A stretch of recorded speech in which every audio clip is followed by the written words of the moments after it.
Hi, everybody, and welcome to today's overview on America's Most Productive Companies 2011. My name is Dario Priolo, and I'm the Chief Marketing Officer of Profiles International.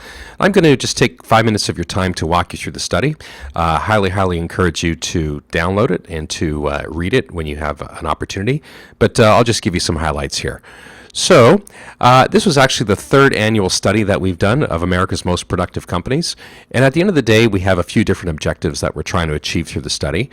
First of all, we're really trying to identify which are the most productive companies in different industries. So, very basically, which companies get the most out of their employees.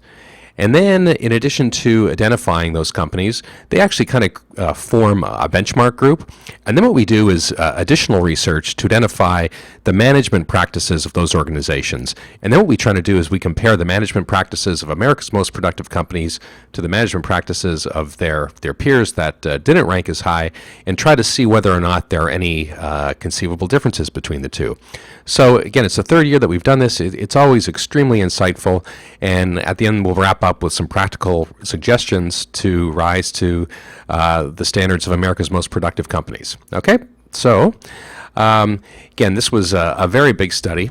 We covered 742 companies. These are publicly traded companies, and what we were able to do was to get their financial information off of some various websites.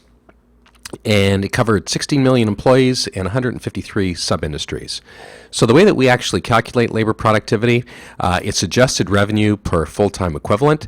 And adjusted revenue, what we do, we have analysts that go through the financial statements, and they try to comb out, we really want operating revenue, so we try to comb out any revenue that is due to other factors such as accounting gains, and then do some simple math to, at the end of the day, come up with a revenue number per full-time equivalent.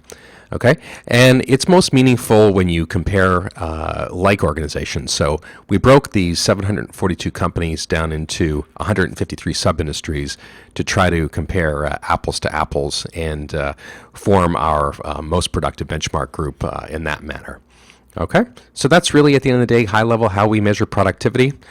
We have a great website, americasmostproductive.com, and on that website you can get comprehensive rankings, you can get industry rankings, you can try to find your company if it's on there, very comprehensive overview of the methodology, and also answers to frequently asked questions. So again, this is the third year that we've done this. We have the study really locked down now, and it's a great, very insightful. Okay. In addition, on that website, you can find industry reports. We have, I believe, 16 industry reports. And again, it's really interesting when you look at any industry and look at the companies within the industry to see which are the most productive and to see what are the practices that differentiate the most productive.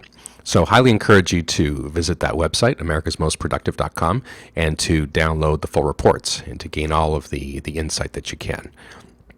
So within this report, just a snapshot here of some of the most productive companies 2011. So congratulations. They form our standard group. And again, some of the findings here. What we did, we've identified 10 attributes of America's most productive companies. There are 5 people attributes, and there are 5 strategic and operational attributes. The people attributes are the ones that are most interesting to us because we're a people organization. Those are performance-driven culture, effective managers, high employee utilization, high employee effectiveness, and encouragement of innovation. So then what we did, once we identified the most productive companies in each sub-industry, we did some follow-up research, asked a number of survey questions that we believe are good indicators of those people-related attributes. And what we do is we then segment the responses between the most productive companies and the non-most productive companies, and you can see a difference here between just how certain the most productive companies responded to those questions relative to the companies that didn't rank as high. And then in addition to that, you can see some actions that we've pulled together to rise to the America's Most Productive Company standard. Okay, so in this report, we cover 10 questions that cover those 5 people attributes. And once again, I highly encourage you to go to the website, americasmostproductive.com, and download the full report. And then we have a nice summary of the findings. So again, just encourage you to go to americasmostproductive.com, download the report, and please contact us if you have any questions or if we can be of any assistance. Thank you very much and have a wonderful day.